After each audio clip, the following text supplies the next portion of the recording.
Oh, leuk, dankjewel. Hoi, hoe is het? Laat het er eindelijk van komen. Ja? Goed? Ben je zenuwachtig? Wil je wat zeggen? Ja, dankjewel. Hoi. Spannend allemaal, hè? Hartstikke goed. Ziet er mooi uit. Leuk? Hoi. Hoi.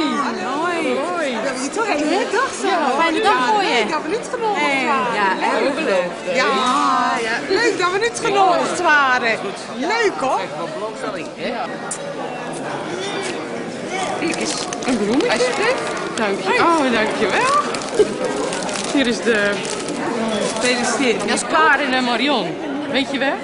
Van vroeger van school. Is dit? Welkom. Kan hem hebben. Ja, dank je. Ja, mag. Doe maar. Niks mooi. Zag je in de krant staan, mooi. Mooi. Zo dik. Voorpagina Telegraaf. En niet verkeerd. Ja, lekker toch? Ja, een beroemde vent nou hoor. Ja, we gaan plaatsmaken. Hallo. Kijk, hoe mooie bloemetjes. Leuk dat je er bent. Hoi Dick. Gefeliciteerd voor je boek. We gaan het lezen. Dat zou wel heel mooi zijn, denk ik. Kijk, ik kan Dick zelf niet... Ik weet niet wat ik zeg. Ja, ik doe gewoon ja. Zo van, oké. Maar we zullen ervan genieten. Ja. Best genieten, jongen.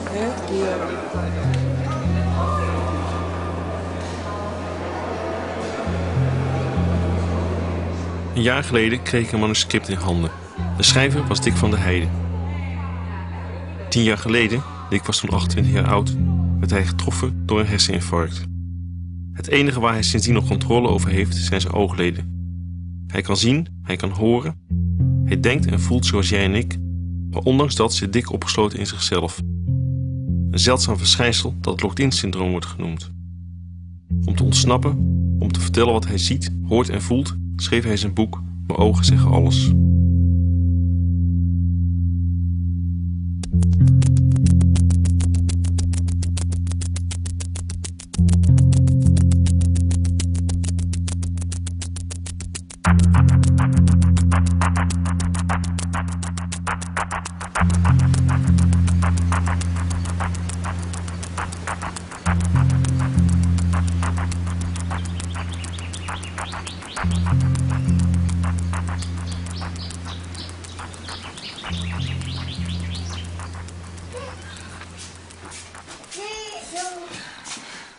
Goedemorgen. Dit is Natasja, Dick. Ik ben Natasja Vermuur. Maar wat wil je? Dat ik het een keer voordoe, is het helemaal voor? Of, Ja, misschien is het wel het handigste als ik het ook zo begreep van collega's. Oké, dan doe ik dat. En dan, ja, dan vertel ik gewoon van alles. En ja, dan, dat is goed hoor. en de volgende keer dan doe jij het en dan ben ik erbij, hè? Dat is goed. Je weet hoe Dick communiceert?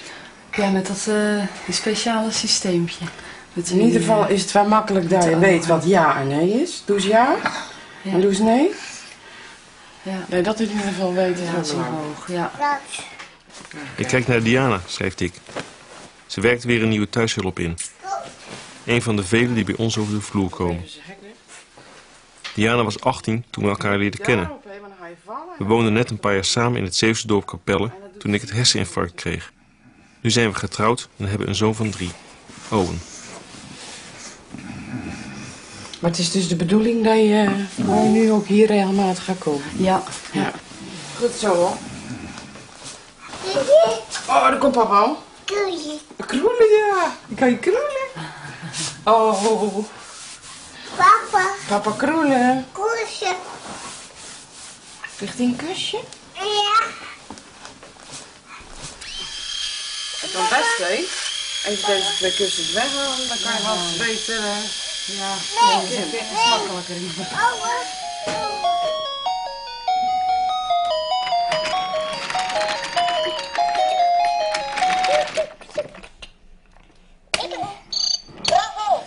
Laat eens even naar papa zien. We zeggen, hier is Robbie de Rups. Laat maar even zien. Mooi, papa. En allemaal lichtjes, hè? Ja. Dick, Herinner je nog wat de laatste woorden zijn geweest die je hebt gesproken? Kan je het zeggen?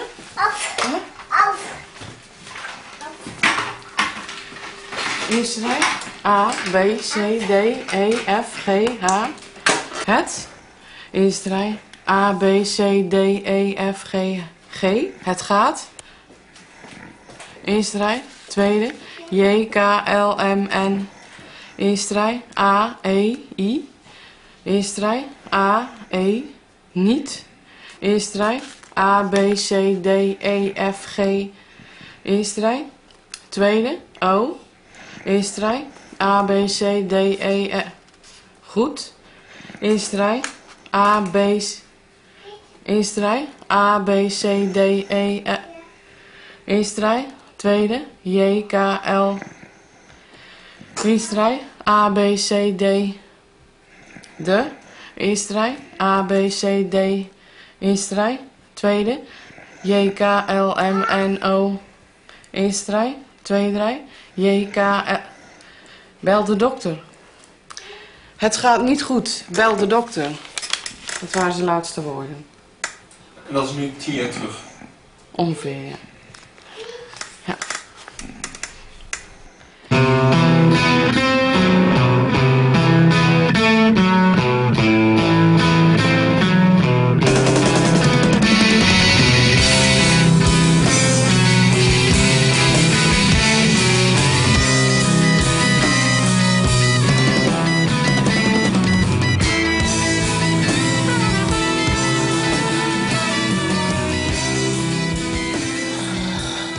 In feite is mijn leven in 2 delen opgedeeld.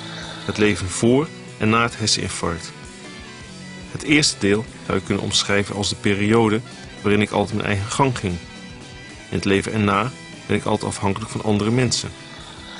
Soms vragen mensen of ik wel een zelfstandig leven kan leiden. Mijn gedachten kan echter niemand beïnvloeden. Mijn karakter is voor mij. Daardoor ben ik wie ik ben. Tot straks. Hoppakee. Dan hou op de fiets.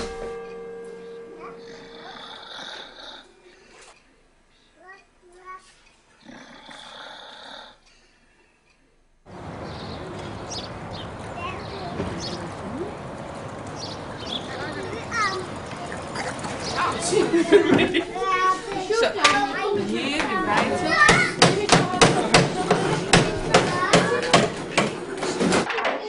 Wow, jij kan hard timmeren.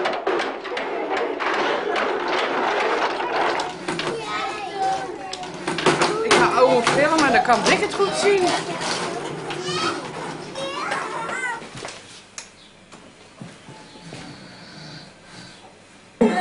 Yes. Leg eens op het knopje. Leg eens op het knopje. Ja, doe.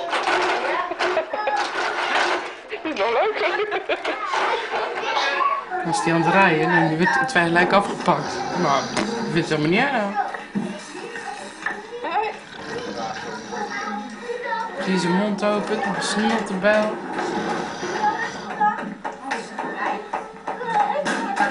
Het is een kleintje, hoor ik.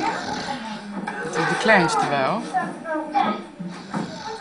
Voordat Dick dat infarct kreeg, had ik zoiets van, nou, ik zou wel heel graag kinderen willen. Maar verder nooit zo uitgebreid met Dick over gehad. En toen was ik op vakantie geweest met een vriendin en die had een kind bij zich. En ja, toen had ik toch wel zoiets van, wil ik ook hebben.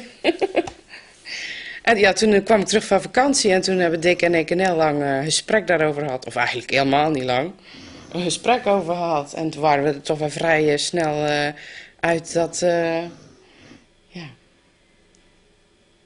Eerst dacht ik altijd van, ik heb het al zo druk, dat kan allemaal niet. En, maar toen dacht ik eigenlijk, ja, waarom zou het eigenlijk niet kunnen?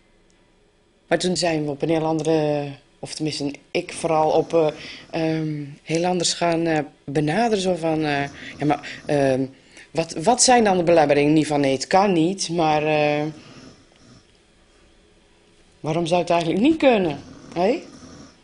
Ja, Dick heeft het locked-in syndroom. Maar kun je dan wel een kind verwekken? Ja, het is zo, als je locked-in syndroom hebt, dan...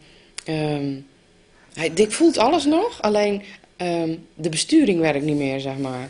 Dick kan... ja, dat klopt, hè. De besturing werkt niet meer. Dus Dick kan niet aansturen van ik wil nu mijn hand optillen of allerlei andere dingen. Dus ja, ik sta aan het stuur, zeg maar. Eerste rij. Tweede. J, K, L, M, N. Eerste rij. Tweede. O, N, mun. Eerste rij. A, B, C, D, E, F, G, H. Eerste rij. Tweede. O, mijn ho. Eerste rij. Tweede. J, K, L, M, N, O, P, Q, R. Mijn hor. Eerste rij. Tweede. J, K, L, M. Monen zijn intact gebleven. Ja, ja. Ja, dat werkt gewoon allemaal nog. Alle functies en alles werkt, zeg maar, in Dick's lichaam. Alleen, ja, hij kan het niet besturen. Dus hij heeft hij heeft hulp nodig. Ja.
Elke dag luister ik gemiddeld 6 uur naar mijn cd's en bandjes.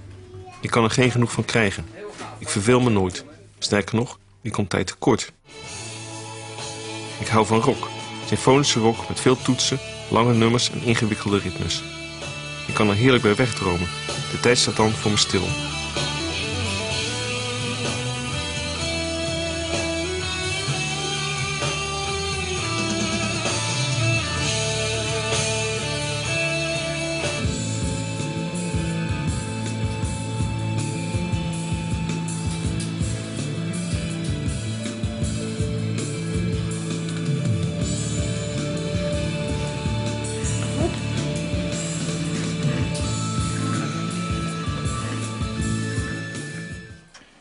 Wat voor soort jongen was hij vroeger?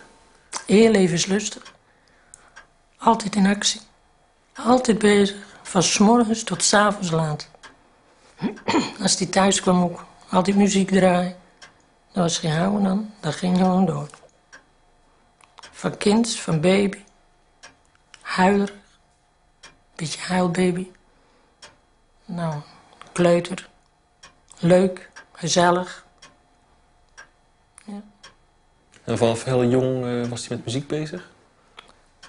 Ja.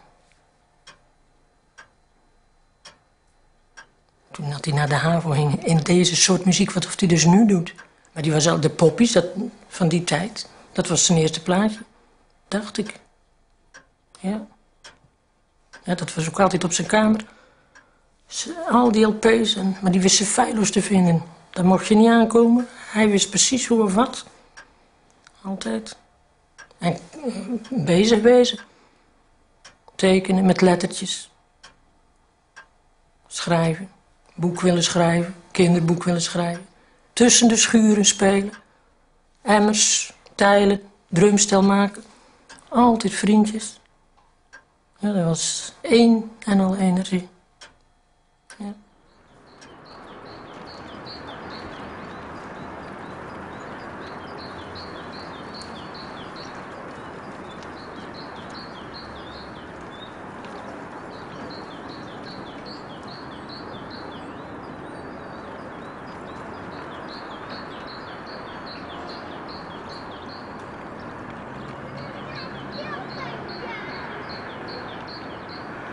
Moet even kijken waar de stempel komt, hè Dick? Wil je die Hier? Ja, hier? Zo onderop? Oké. Ga ik dat doen. Doe ik eerst even allemaal stempelen en dan... of, ja? Oké.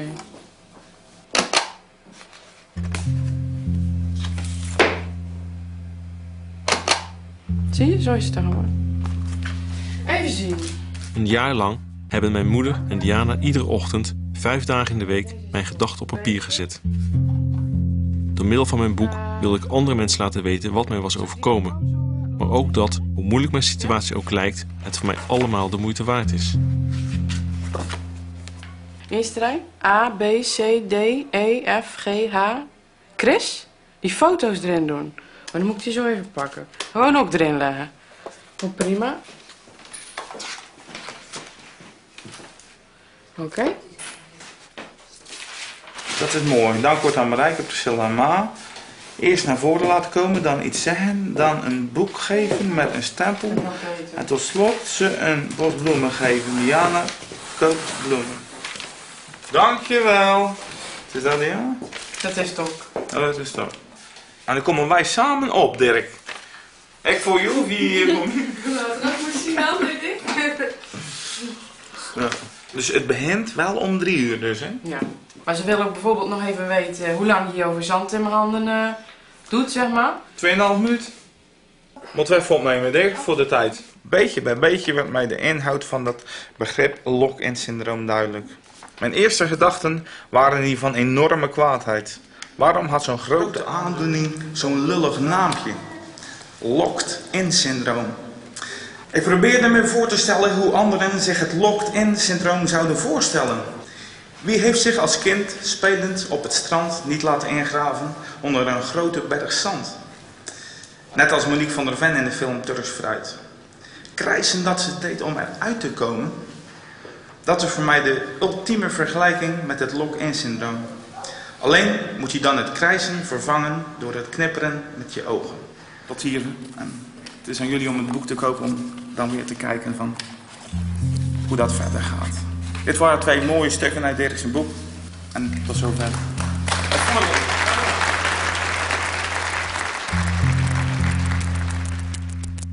In de jaren 70 kwam ik in contact met symfonische rock. Ik kocht alle LP's en speelde sax in verschillende bands, waarvoor ik ook vaak zelf de nummers schreef. In de laatste band, Ligea Lie, speelde ik met Peter, Roel en Thijs. Jongens waar ik nog steeds contact mee heb.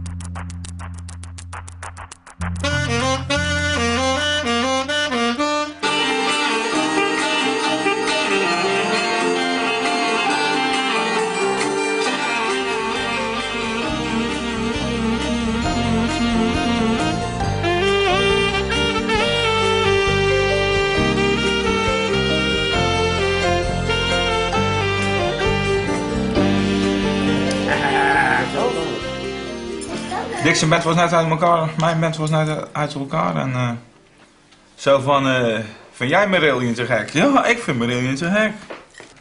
Dat was de vonk die we eigenlijk zelf in geen één band nog hadden gevoeld, hè, eigenlijk. Ja, toen was Ligea Lie een feit. Ligea Lie nog, een naam van jou. Ik heb nog nooit zoveel over een band moeten vertellen qua naam als Ligea Lie. Ja. Dan is het toch Ligea Lies? Ja. Ja, toen kwam Dick met een prachtig voorbeeld. Ja, maar je zegt ook... Giel Montagne Snor. Giel Montagne Snor. Ja, het is de snor van Giel Montagne. Of de Giel Montagne Snor.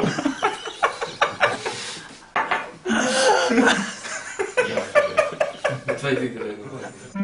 Now, my little ones, it's time you learned that you're the secret to my youth and beauty, and that's why I made the boy bring you here to my castle. Kom jij uit bed? And that is also why you shall Nou, never see your homes again. We gaan zo naar opa en oma. Toch? Mama werken. Wat zit er op televisie? Een clowntje. Een clowntje? Hey. Dat is een grote auto. Owen aankleden. Dat vind ik altijd het mooiste moment van de dag. Diana, Owen en ik samen. Het enige dat ik moeilijk vind aan de situatie met Owen is dat ik niet op zijn kamer kan komen als hij me roept. Hij mag daarom veel als hij bij mij op bed is. Soms ploft hij keihard op mijn blaas. Ik incasseer het met liefde. Er zijn ook ochtenden, dan wil hij alleen maar met mama kroelen of de kat eten geven. Ik vind alles goed. Nee, dat doe ik. 2. Oké. Dag. Hier. Dick, wat is je cd'tje? Eerste rij. Tweede. Derde. S. Eerste rij. Tweede. Derde. S. T. Eerste rij. Tweede. O. Sto. Eerste rij. Tweede. J. K. L. Rooiende stoot. Heb je er eentje van, hè? 2. Eerste rij. A. B. C. D. E. F. G. H. Weet ik dat niet? Oké.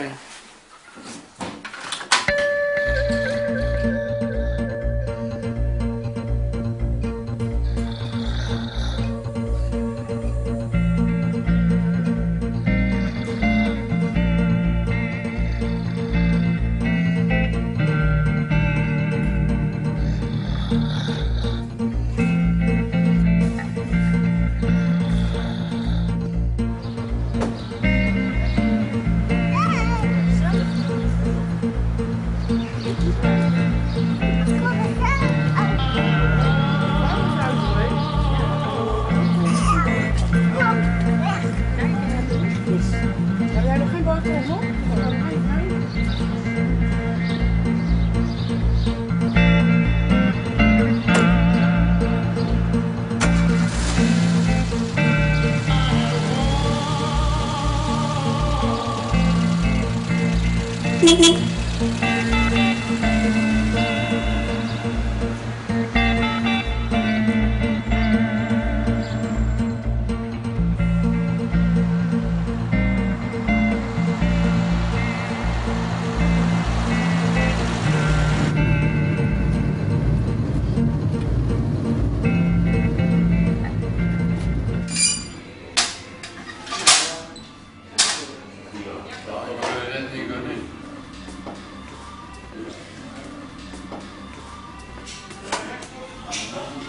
Ik ben activiteitenbegeleidster met lichamelijk gehandicapte mensen, volwassen mensen.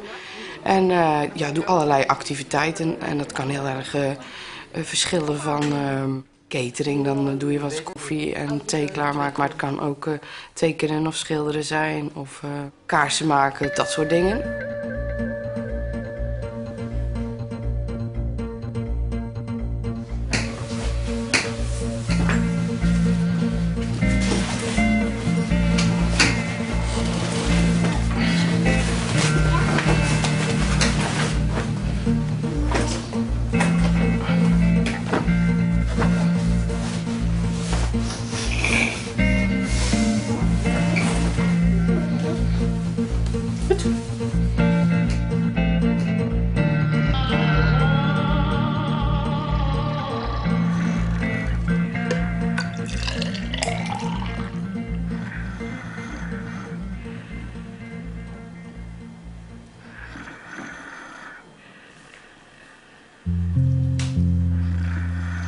De hele dag zijn er mensen bij ons in huis. Ze moeten de verzorgende taken van Diana zoveel mogelijk overnemen. Dit brengt veel onrust met zich mee, maar we kunnen niet zonder hen. De vele wisselingen van de laatste tijd hebben voor veel extra onrust gezorgd. Voor Diana is het slopend en voor mij is er alleen tijd voor de dagelijkse verzorging.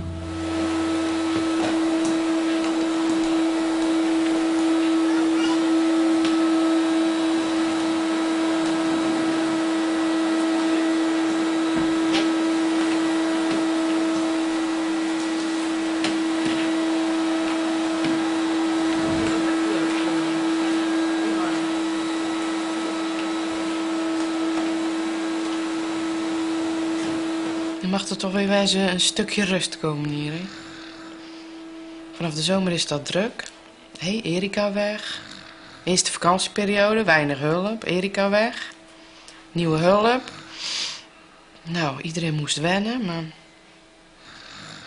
Vind jij? Ben je tevreden zoals het nu loopt? Nee, het kan beter, hè? Het is gewoon heel anders of iemand van de thuishulp of Zoals we zelf iemand aannamen. Hè?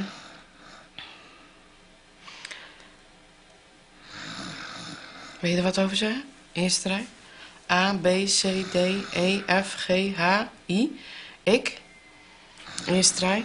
Tweede. J, K, L, M. Eerste rij. A, E, I. Ik mis. Persoonlijke contact. Zoals je dat meer vroeger geholpen had. Ja. Ja, en nu komen heel veel dat soort dingen ook op mijn schouders neer. Hè? En wat ik eigenlijk er niet bij kan hebben. Hè? Zeker op dit moment niet. Hè? Nee.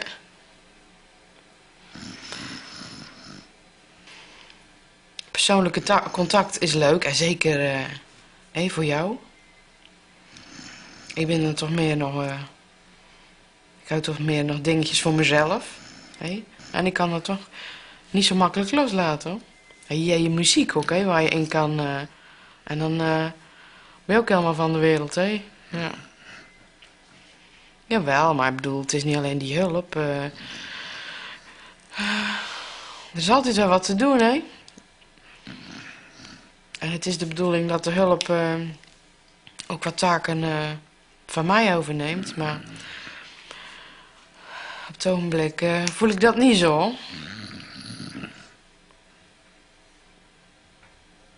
Snap je dat? Ja.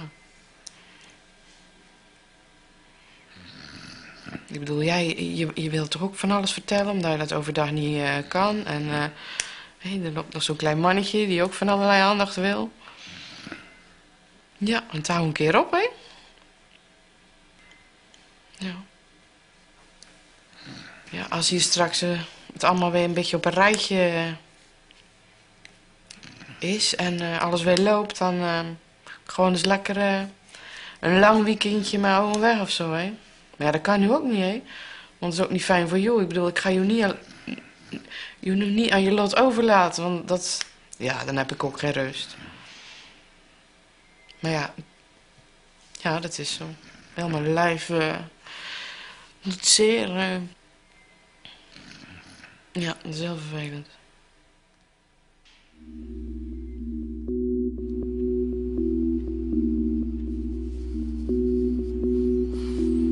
Voordat je steeds vlakker op de grond komt te liggen. Dat je als het ware versmelt met de ondergrond.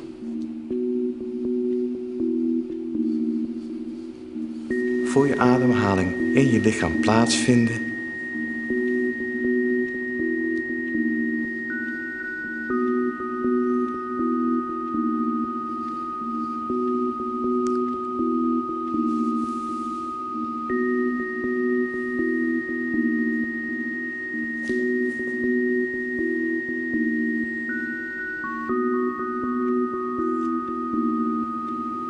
En je rondt de beweging af en je schudt nee.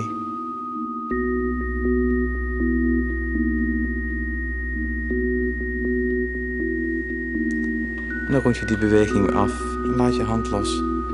En je voelt nu na wat deze massage met je nek gedaan heeft. Adem rustig door.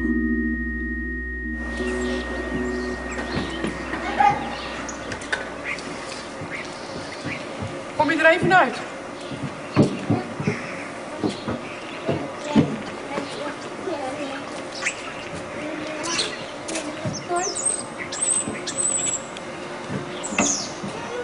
Jou?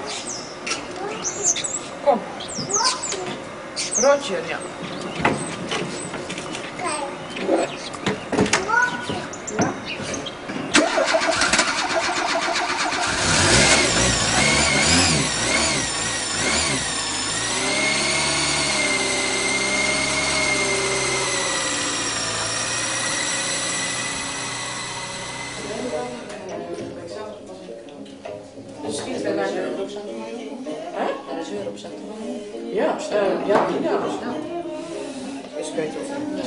Nog iets nieuws, Dick.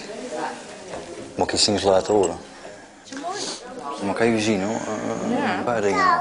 Het was koud, hè? Ja, dat was het inderdaad. Het was koud. Oh, met de bus spelen met Ruben? Voor iedereen. En ik heb ook een nummer van Roy Koeder. Je had het bij pas weer aan nieuwe nog. Want toen Ruben erop zat, toen is ze nog gestopt. Want weer die opstapgroep was altijd in ochtend. Je wou het zeggen? En dat is woensdagochtend, hè? Ja. En dat werd toen gewoon een tweede. Hek. Eerste. A, B, C, D, E, F, G, H. Ik moet altijd goed nadenken hoe ik iets zeg.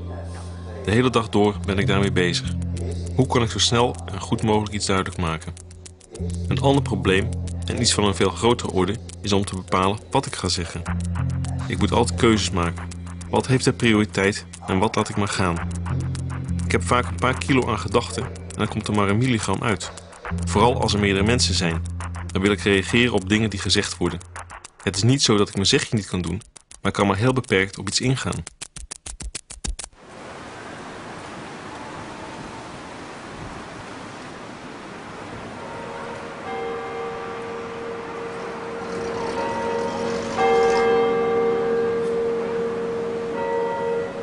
Na de eerste jaren na het infarct hadden we dan de afspraak dat we alle 3 1 avond per week bij Dick zou komen om bij hem te zijn.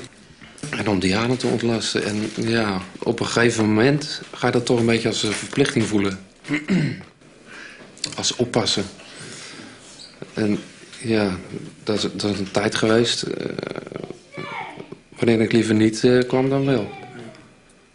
Puur om dat gevoel wat ik erbij had, hè. Dat ik aan het oppassen was. Dat is nou is dat heel anders, hoor. Ja, dat is misschien een kwestie van tijd geweest. Maar dat gevoel heb ik wel heel sterk gehad. Ja. Nou, ik had het ook. Ja. Ik ben ook afgehaald. Weet je wat ik op een gegeven moment ook tegenaan liep? Gewoon het menselijke aspect aan een gesprek viel weg. Dan kom je inderdaad iedere keer. En mijn oudste zoontje, die kende Dick nog van voor zijn herseninfarct. Hij heeft er veel mee gespeeld en gedaan. Nooit en ten nimmer gevraagd hoe het met hem ging, bijvoorbeeld. Niet dat ik Dick dat kwalijk neem, maar je merkt wel dat er gewoon iets weg hebt uit je band. Toch gewoon, ja, noodzakelijke menselijke aspect. Dat vervliegt. En dat doet pijn. Of tenminste pijn, ja. Ja. Triest om dat te constateren. We hadden het ook over hele andere dingen. We zakten gewoon samen door. En dat is dan toch een deel van de band die je hebt, ontleen je daaraan. En ja, als die bodem eruit valt, dan kan het ook haast niet anders dan dat er toch het een en ander verandert. Ik snap precies, ik weet dat er enorm ook moeilijk mee gaat, dat weet ik. En ik kan me eigenlijk goed voorstellen ook, want ja, hun relatie was closer als die van ons. En ik heb in al die jaren dat het met Dirk omging, heb ik nooit echt... heb ik van Dick zijn kant nooit echt die vragen ook gehad. In die zin, Dirk vroeg nooit van... hoe is het nu achter de muziek? Het was nooit zo privé aangelegen. Terwijl we zo goed met elkaar door de bocht konden. Ja, Dick lulde over zichzelf. En dat vonden we allemaal te gek. Ik vond het fantastisch. Ik bedoel, laat Dick maar lullen en het was gezellig. Dick kon dus letterlijk zijn klep niet aan. Nee. Ja, dat is nu helemaal anders natuurlijk.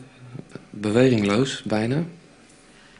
En de communicatie is toch vrij... Vermoeiend ook. Dat was mijn eerste jaren. Ja. Ik was kapot als ik nog s'avonds thuis kwam. En dan zei Diana, je zit er maar 4 uurtjes. Ja. En ik zit er de hele week, zei ze dan, en terecht hoor. Maar je krijgt ook wel iets voor terug. Ik krijg er absoluut wat voor terug. Als ik binnenkom, dan voel ik gewoon een warmte van hem. Als je zegt, Van der Heijden, hoe is het? Dan kijk ik hem recht aan en dan wrijf ik eens over zijn bolletje.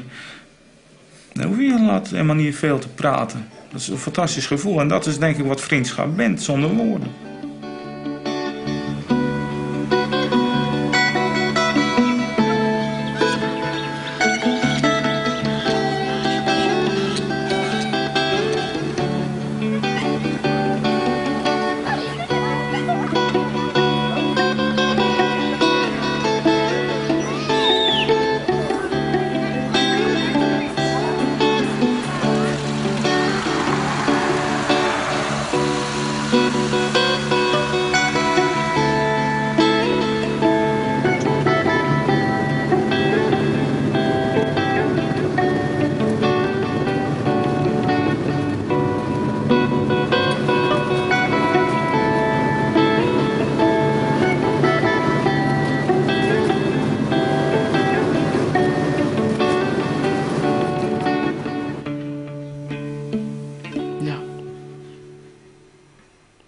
hoever is nou jullie verhouding ten opzichte van elkaar veranderd?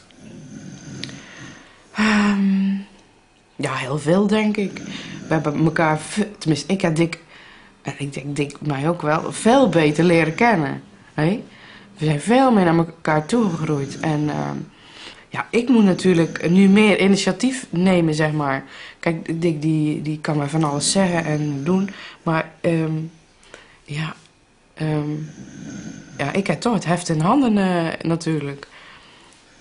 Ja, en dat maakt natuurlijk zo wezenlijk verschil als vroeger. Ik bedoel, we hebben nu bijvoorbeeld ook wel eens...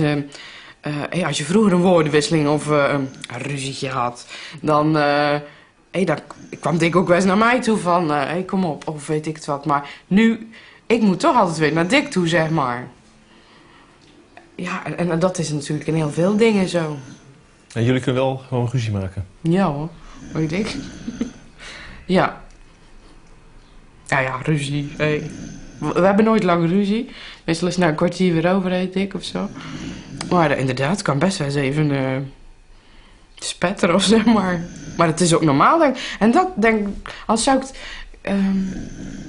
dat is ook wel goed, dan zou ik het helemaal niet volhouden, denk ik. Als je nooit kan ontladen, zeg maar, dan... ik bedoel, je moet natuurlijk wel gelijkwaardig met elkaar om kunnen gaan.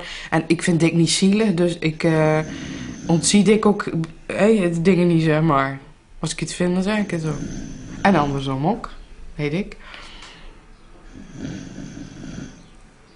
Maar Dick, je hebt er dan geen moeite mee dat je in zeg maar een afhankelijkere positie zit? Kun je iets over zeggen? Weet je het? Eerste rij, tweede, J, K, L, M, N. Eerste rij, A, E, I. Eerste rij, A, E, niet. Eerste rij, tweede, J, K, L, M. Moeilijk? Niet makkelijk. Nee, eerste rij. A, E. Niet meer. Eerste rij, tweede, derde. Daar heb je geen moeite meer mee. Dat heb je al gehad. Ja. Ja. Maar dat heb je gewoon geaccepteerd en daar leg je je eigen bij neer, zeg maar.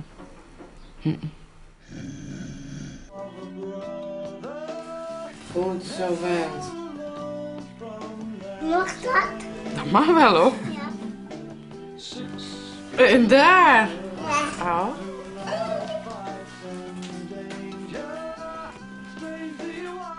Zullen we dan even je koffertje gaan pakken?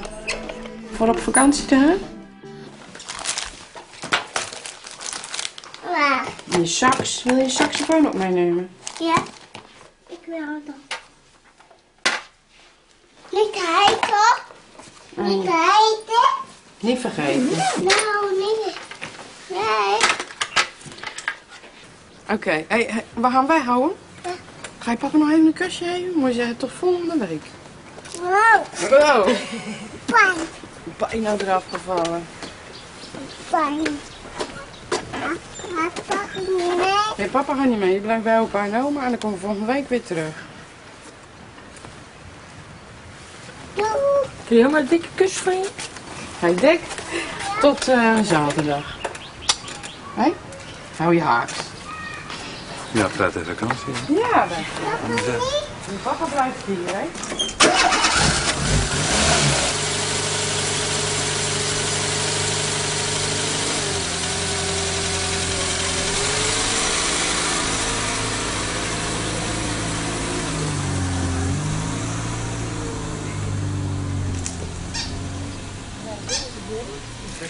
Ik blijf het niet geloven. Het zal wachten zijn voor de moeder tot zaterdag. Als hij op de Alto de Aitana in de buurt van Valencia niet uitpakt en geen terrein maakt, dan zal het niet meer gebeuren. De Abantos, de allerlaatste klim, op een na laatste dag, de laatste zaterdag in deze Vuelta, daags voor de slottijdrit, is niet steil genoeg.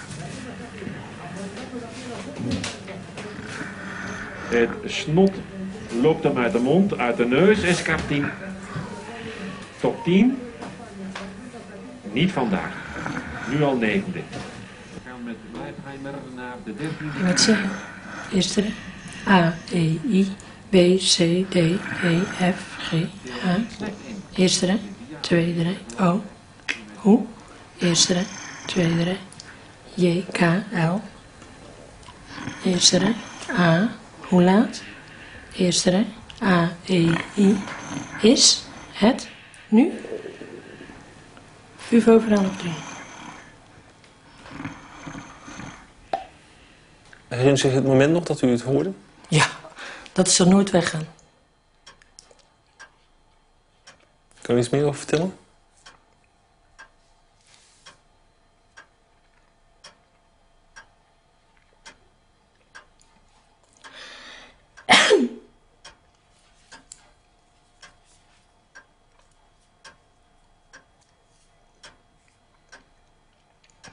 Het was 's morgens om 6 uur. Dat Diana belde. En toen dacht ik eerst dat Marco het was. Van die moest naar Vlissingen zijn schoonvader ophalen. Die had net zijn rijbewijs. En ja, dan weet je niet wat er gebeurt. Dus wij naar het ziekenhuis. Hele toestanden allemaal. Dan lag ik op die brancard. Dan zei hij niks. Dan was die dokter bij hem bezig en dat was heel eng. En sindsdien, het is heel raar, Ton hebt het ook. Het is net of een klap op je kop, daar alles uit je weg. En dus nog, je doet heel veel, maar dat is niet meer net als ervoor.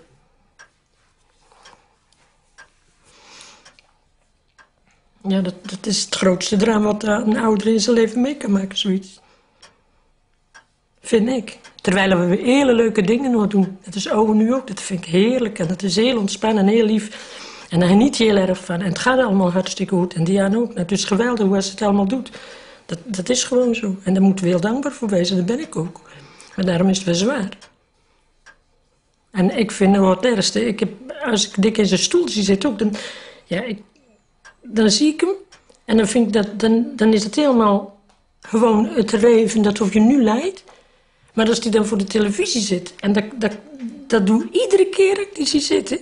Aan de achterkant, dat klinkt heel raar, dat vind ik verschrikkelijk. Dan zie ik enkel dat kruintje en dan zie ik die stoel. En ja, dat went nooit. Wanneer of je ook binnenkomt. Maar als ik hem gewoon zo zie en hoi dik zo, dan heb ik dat niet. Dat is heel ingrijpend eigenlijk. En dat kan je niet wegwerken, want dat is het. Laten we daar niet mee bellen. Oh ja, ze zou dan misschien wel bellen. Een lijstje. Nee, ik zou zo dat ik ook zelf nog even bel. In de periode dat Owen er nog niet was, ben ik 2 keer op vakantie geweest. En vorig jaar ben ik ook een lang weekend met Owen weg geweest. Ja, het is toch weer dat je even op kan laden, zeg maar. Even geen dik, zeg maar, want het is toch best wel een verantwoording, zeg maar. Zo voel ik dat wel. Ik kan het ook wel loslaten. Ik bedoel, ik bel wel regelmatig hoe het is en zo. Maar ik heb er wel vertrouwen in. Ja, wat maakt jou nu gelukkig in je leven nu? Wat een vraag, zeg. Ja, in eerste instantie Owen natuurlijk. Hè. Maar dat is wel heel erg voor de hand liggen. Jeetje.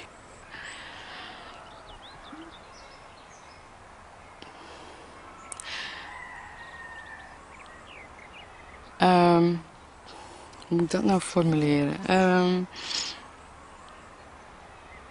Nou, wij zijn als gezin, zeg maar, best wel... Wij leven wel. Ik bedoel, er zijn een hoop mensen die mobieler zijn of gewoon gezond of weet ik het wat. Die minder leven als wij dat doen. Dus we gaan wij gewoon door met leven en we doen wel gewoon... We ondernemen gewoon wel dingen. Dan zijn het soms misschien kleine dingen, maar dat maakt me best gelukkig, gewoon, ja. Omdat je er meer bewust van bent? Of heeft het daarmee te maken? Maar van de beperkingen of de mogelijkheden? Maar ik ben ook niet iemand, dat was ik ook niet voordat ik dat infarct kreeg, iemand die veel eisend daarin is of zo. Ik ben vrij burgerlijk toch misschien. Huisje, boompje, beestje vind ik prima. En Ik geniet ervan als ik mijn oma ga fietsen of zo. Of, nou ja, dan kan ik al gelukkig wezen. Ik bedoel, ik heb daar niet zoveel voor nodig. En zeg maar, dat dikke lock-in-syndroom heeft daar niks aan veranderd? Nou ja, dat denk ik wel. Maar ja, wij zijn ook best wel mensen die het gewoon nemen zoals het is. Anders zou het ook niet op deze manier kunnen. En ja, daar moet je het mee doen en daar maak je het beste van, zeg maar. En ja, ik vind dat prima zo.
Mijn relaas valt samen te vatten in één vraag.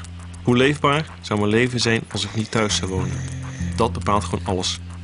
Nu heb ik elke dag zin in de volgende. Daarbij komt dat ik gelukkig goed met mezelf kan opschieten. Niemand weet wat zich in mijn hoofd afspeelt. Nou, het spookt er en ik heb nooit last van miscommunicatie met mezelf. Dat heb ik alleen met andere mensen. Mensen waar ik afhankelijk van ben. Sommigen doen hun uiterste best om het te begrijpen. Sommigen denken, het zal mijn tijd wel duren. En ik en Dick van der Heide, wij redden ons wel.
Staat erop. Oké.